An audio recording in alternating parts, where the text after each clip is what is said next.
Et donc je vous confirme que, pour ma part, je considère qu'aujourd'hui le cessez-le-feu à Gaza est une priorité pour permettre de reprendre les actions humanitaires à plein et permettre aussi de travailler à la solution politique qui seule assurera la paix et la sécurité pour tous, avec les 2 États à la clé.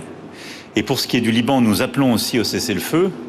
Et je note, demeurant, que la semaine dernière, à New York, le président Biden comme moi-même avons endossé un texte de cessez-le-feu, et donc que les États-Unis d'Amérique étaient favorables pour le Liban, que ce texte avait été discuté avec à la fois les composantes libanaises et Israël pour le conclure.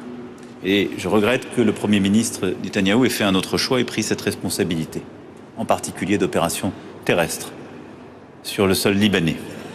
Et donc oui, si on appelle à un cessez-le-feu, la cohérence c'est de ne pas fournir les armes de la guerre. Et je pense que ceux qui la fournissent ne peuvent pas chaque jour appeler à nos côtés au cessez-le-feu et continuer de les approvisionner. I have a message for President Macron. Today, Israel is defending itself on 7 fronts against the enemies of civilization. We're fighting in Gaza against Hamas, those savages who murdered, raped, beheaded, and burned our people on October 7th. We're fighting in Lebanon against Hezbollah, the most heavily armed terror organization in the world, which was planning an even greater massacre than October 7th on our northern border, and that has rocketed Israeli towns and cities for nearly a year. We're fighting against the Houthis in Yemen and the Shiite militias in Iraq and Syria that together have launched hundreds of drones and missile attacks against Israel. We're fighting against terrorists in Judea and Samaria who are trying to murder civilians in the heart of our cities.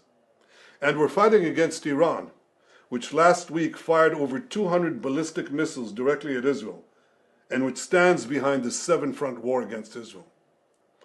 As Israel fights the forces of barbarism led by Iran, all civilized countries should be standing firmly by Israel's side. Yet President Macron and some other Western leaders are now calling for an arms embargo against Israel. Shame on them.